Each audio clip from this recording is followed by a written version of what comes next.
నమస్తే అండి, మీ పేరు? నా పేరు స్వాతి మేడం. ఈ వీక్షకులకి యోగాలో ఒక్కొక్క ముద్రను ఒక ఆసనం కానీ ఏదో ఒకటి చెప్పమని చెప్తున్నాము. జనరల్గా అందరూ చెప్తూనే ఉంటారు. మీరు చెప్పే ఆసనం ఏంటి, దానివల్ల ఉపయోగం ఏంటి? ఓన్లీ మహిళలకు మాత్రమే.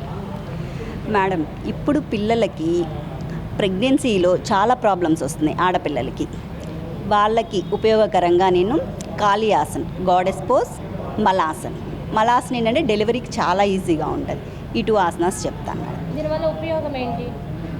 ఇప్పుడు మనకి ప్రెగ్నెన్సీలో కాంప్లికేషన్స్ చాలా వస్తున్నాయి మేడం. అసలుకి పిల్లలకి ఫస్ట్ చిన్నప్పటి నుంచే కనుక యోగా నేర్పిస్తే ఆడపిల్లలకి స్ట్రెస్, ముద్రలు కూడా, ఆసనాలు కూడా, ఏ ఆసనాస్ అయినా మేడం, వాట్ ఎవర్ యోగా నేర్పిస్తే వాళ్ళకి స్ట్రెస్ తగ్గుతుంది, ఎమోషనల్ బ్యాలెన్స్ వస్తుంది. ఇవన్నీ వచ్చినప్పుడు వాళ్ళకి ప్రెగ్నెన్సీలో స్ట్రెస్ ఇవన్నీ తగ్గితే ఈ హెల్త్ ఇష్యూస్ రావు మేడం.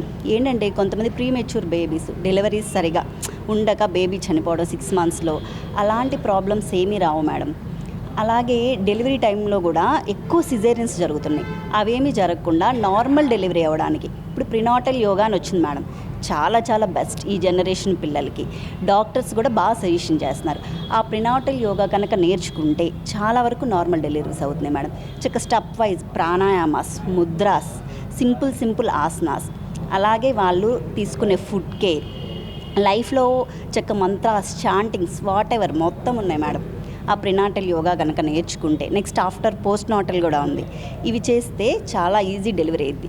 ఒక మదర్ కనుక ప్రెగ్నెన్సీతో ఉన్నప్పుడు చాలా హ్యాపీగా కనుక ఉంటే నెక్స్ట్ పుట్టబోయే పిల్లలకి, ఇప్పుడు మేడం వాళ్ళకున్న స్ట్రెస్ వల్ల నెక్స్ట్ పుట్టే పిల్లల్లో ఆటిజం ఇష్యూస్ వస్తున్నాయి పిల్లలకి చాలామందికి.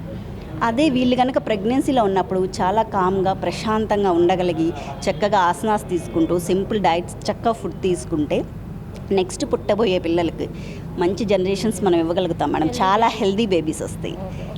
చూపిస్తారా? Okay madam.